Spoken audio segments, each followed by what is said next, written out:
slavery next to Susan Lynn, he'll ruin her career. Well, thankfully, most Americans have IQs above 65. And so they don't go in for inane things like this. But think about this. We've already had that fight about states' rights. What does he mean by that? Does he mean that, well, we've fought about states' rights before, so now we all know that the best conceivable political arrangement is for our wise overlords in Washington to have all power and for us to have no input at the state level? That's been decided, and that is clearly the correct path to take. I mean, what is he saying when he says this? We've already had that fight about states' rights, and we've decided we shouldn't have any voice at all. I mean, what does this mean? I mean, how can you not hold this in contempt? And I realized, okay, maybe I shouldn't call the guy an idiot and this and that, but if we're dealing with somebody who just has an honest difference of opinion with us, well, that's fine. You know, we treat these people with courtesy. You know, we always treat people with respect. If somebody misunderstands our position, we correct them with kindness. But we're talking about here about somebody who's looking to just ruin people's careers and reputation. So yeah, I'm going to call this guy an idiot. He doesn't know what he's talking about.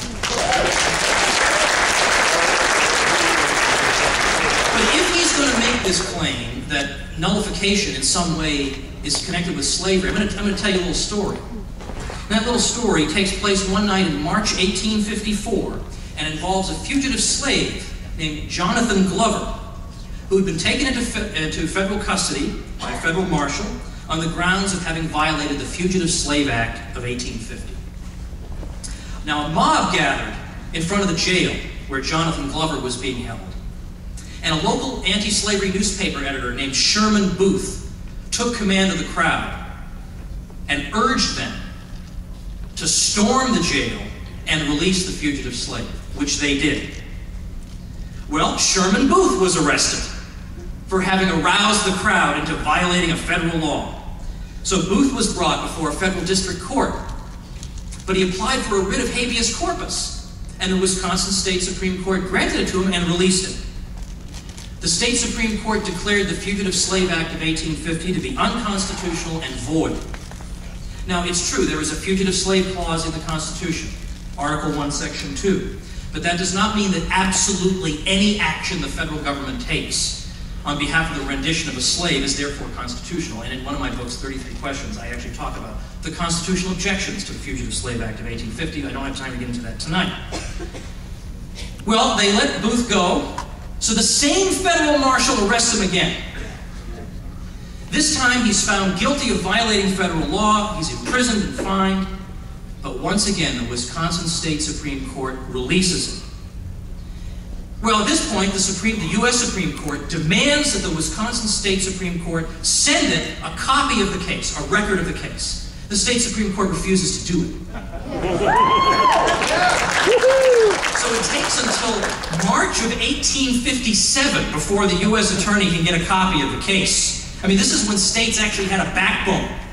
You know, where they didn't feel like, oh, this has already been decided, our wise overlord. No, they're going to fight. And so they did. All right, December 1858, the U.S. Supreme Court demands that Sherman Booth be turned over to federal custody. The State Supreme Court again refuses to comply.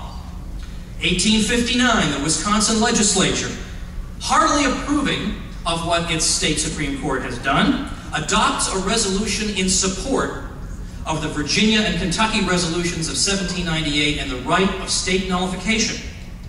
The U.S. Supreme Court's decision said the Wisconsin legislature was, quote, without authority, void, and of no force.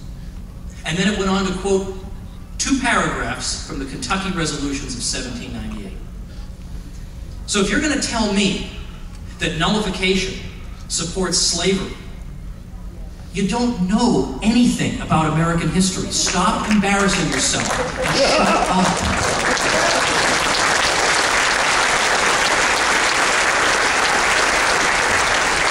Let's suppose this now again, this isn't like the answer to all our problems, but my view is that let's just try everything, right? Maybe something will work, right? This is not the answer to every problem.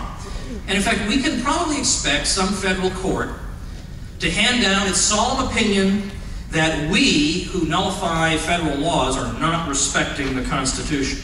Well, again, I would say this is the pot calling the kettle black. I mean, that would be rich, right? The federal courts telling us that we're not obeying the Constitution? I mean, come on. Right? I mean, these are bodies that have done absolutely zero over the past, well, at least since the 1930s, to stop the federal government from dismantling practically every restraint that the framers placed on it. And so when the people rise up to do something about this, that's what they're going to criticize? So if they issue a statement like that, if that comes out of one of the federal courts, as far as I'm concerned, you know what we should do? We should just nullify that too. And show that we're serious. Now again, one strategy would be, petition our elected representatives and wait for them to do something. And wait and wait and wait until our country is brought to ruin. Or, instead of watching helplessly as our government makes history at our expense, we can change the rules and make history ourselves. We in our states can begin the process of saying no, of reversing the process and the progress of the destructive Leviathan that has bankrupted us and threatens more of our liberties every day. I'm sure the federal government had no idea what it was going to get away with over the course of the 20th century. Well, now let's see what we can get away with, and maybe we'll surprise ourselves as much as they did themselves. And so, as I draw my remarks to a close, I want to make mention of a project that I've just started. I was just starting a book project, and I almost feel guilty imposing more books on the world. Like, we don't have enough to read, right? But I can't stop myself. So anyway, I was working on one, and then in the middle of working on it, I decided to postpone it briefly.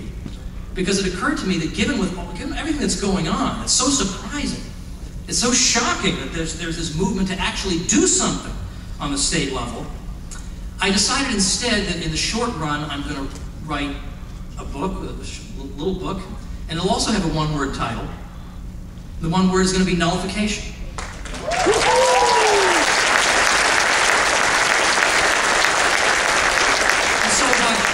It'll be, just me explaining it and going through the American history, showing how it, it has been threatened and used in the past, and the Earth did not break free of its axis and go tumbling toward the sun. Things did in fact work. And go through this, show how it's being used today, how it can be used. And then in the second half, in addition to a couple of model state resolutions as examples, just so that when they try to criticize us or marginalize us, we'll put Thomas Jefferson supporting nullification, James Madison supporting nullification. I'm going to put all these documents in there. In fact, there's a pamphlet written by a judge and a federal cabinet member from the 1830s that smashes all counter-arguments and has not been reprinted since it first appeared in the 1830s. Now, if it supported federal power, you better believe we'd be studying it in school, and waving incense in front of it and bowing down. But of course, it doesn't say the right thing, so no one's ever heard of it. So this was published in 1833. It's never appeared again. I'm going to put that in the book. We're going to resuscitate it.